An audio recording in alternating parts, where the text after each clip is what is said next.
మారినప్పుడల్లా వారి ప్రాముఖ్యతలు మారుతూ ఉంటాయి. ప్రజా ప్రయోజనాల కోసం టీడీపీ ప్రభుత్వం గతంలో నిర్మాణం తలపెట్టిన వంతెనలు, ఇతర నిర్మాణాలను జగన్ ప్రభుత్వం పూర్తి చేయకుండా గాలికి వదిలేసింది. ఇదే క్రమంలో జల్లేరు వాగుపై వంతెన నిర్మాణం మధ్యలోనే ఆగిపోయింది. దీంతో గత కొంతకాలంగా దాదాపు 35 గ్రామాల ప్రజలు వాగు పొంగినప్పుడల్లా నానా అవస్థలు పడ్డారు. ఈ వంతెన పూర్తి అయితే 2 నియోజకవర్గ ప్రజలకు సౌకర్యంగా ఉంటుంది.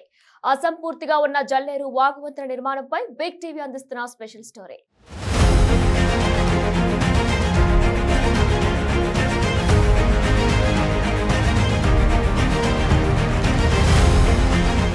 ఏలూరు జిల్లా జంగారెడ్డిగూడెం మండలం పట్టణపాలెం నుండి ఎగువ ఏజెన్సీ ప్రాంతాలకు సుమారు 35 గిరిజన గ్రామాలకు రాకపోకలు కొనసాగుతున్నాయి. జల్లేరు వాగు దాటుతూ చింతలపూడి, పోలవరం నియోజకవర్గాల ప్రజలు రాకపోకలు సాగిస్తుంటారు.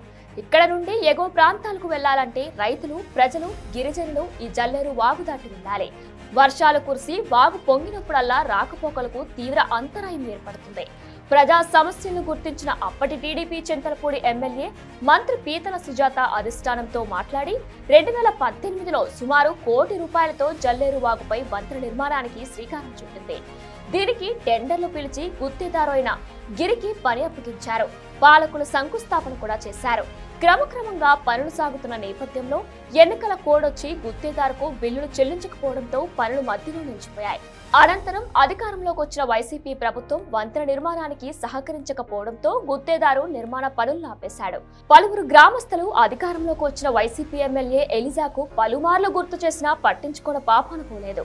వరదల కారణంగా డైవర్షన్ రహదారి కోసం వేసిన సిమెంట్ దూరాలు కొట్టుకుపోతున్నాయి. కొట్టుకుపోయిన ప్రతిసారి లక్షల రూపాయలతో తాత్కాలిక రహదారిని నిర్మిస్తున్నారు తప్ప శాశ్వత పరిష్కారం చూపడం లేదు.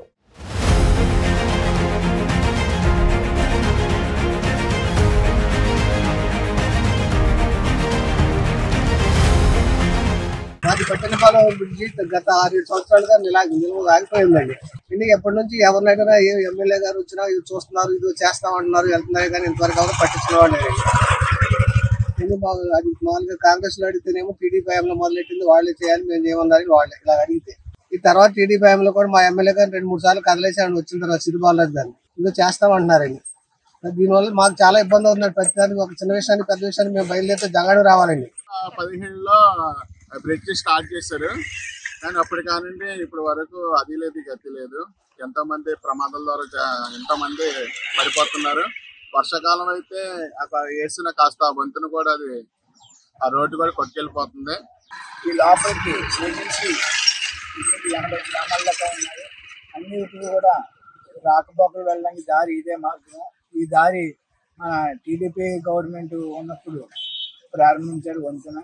కానీ ఏంటంటే వైసీపీ గవర్నమెంట్ వచ్చిన తర్వాత ఈ వంతెన మొత్తం ఆపేశారు.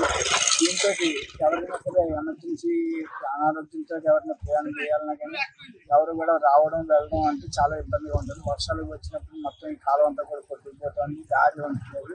ఎగువ ఏజెన్సీ ప్రాంతాల్లో వర్షాలు కురిసిన ప్రతిసారి వాగు పొంగి రాకపోకలకు తీవ్ర అంతరాయం కలుగుతుందని గ్రామస్తులు వాపోతున్నారు. వర్షాలు పడి వాగు పొంగితే పక్కనే ఉన్న పొలానికి వెళ్లాలంటే 15 కిలోమీటర్ల చుట్టూ తిరిగి రావాల్సి ఉంటుంది. లేని పక్షంలో పొలంలో ఉన్న పాడి పశువులు ఆకలితో అలమటిస్తాయి. వాగు పొంగితే సుమారు 18 గిరిజన గ్రామాలకు రాకపోకలు నిలిచిపోవడంతో పాటు నిత్యావసర సరుకులు, మందుల రవాణాకు అంతరాయం ఏర్పడుతుంది. వాగులు పొంగినప్పుడల్లా ఎగువ ప్రాంతాల వారికి బాహ్య ప్రపంచంతో సంబంధాలు తెగిపోతున్నాయి. వర్షాకాలం వస్తే గ్రామస్తులకు, వాహన చోదకులకు కంటి మీద కొనుకు లేకుండా ఉంటుంది. ఈ రహదారి నుండే గిరిజనులు ఆరాధ్య దైవం గుబ్బుల మంగమ్మ ఆలయానికి భక్తులు వెళ్తూ ఉంటారు. అలాగే పలు విద్యా సంస్థలకు చెందిన బస్సులు కూడా ఈ మార్గంలో వెళ్తూ ఉంటాయి. గతంలో పలు వాహనాలు ఈ వాగులో కొట్టుకుపోయిన సంఘటనలు కూడా చాలా ఉన్నాయి. ఇంతటి ప్రాముఖ్యత ఉన్న ఈ వంతెనను పూర్తి చేయాలని గ్రామస్తులు కోరుతున్నారు.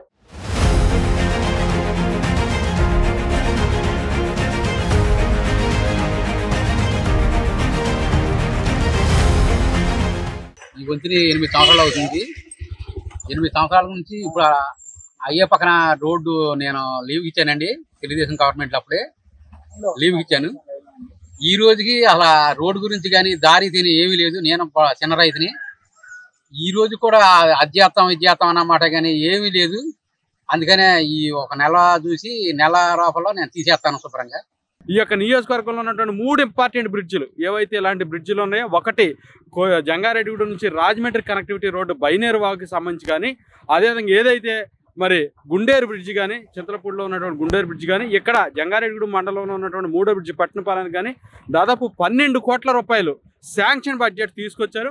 అతి త్వరలో పనులు మొదలుపెట్టి మరి బ్రిడ్జి నిర్మాణం కూడా పూర్తి చేయడానికి ఈ యొక్క కూటమి ప్రభుత్వంలో ఎమ్మెల్యే గారు, ఎంపీ గారు బ్రహ్మాండమైన కృషి చేస్తూ ఉన్నారు. ఈ సందర్భంగా వారిరువురికి కూడా ప్రత్యేకమైనటువంటి ఈ నియోజకవర్గ ప్రజల నుంచి కానీ, ఈ ప్రాంత ప్రజల నుంచి కానీ, ముఖ్యంగా ఏదైతే ఈ యొక్క రవాణా సదుపాయాన్ని ఉపయోగించుకున్నటువంటి 9 మండలాల ప్రజలందరి తరఫున కూడా ప్రత్యేకమైనటువంటి ధన్యవాదాలు తెలియజేసుకుంటూ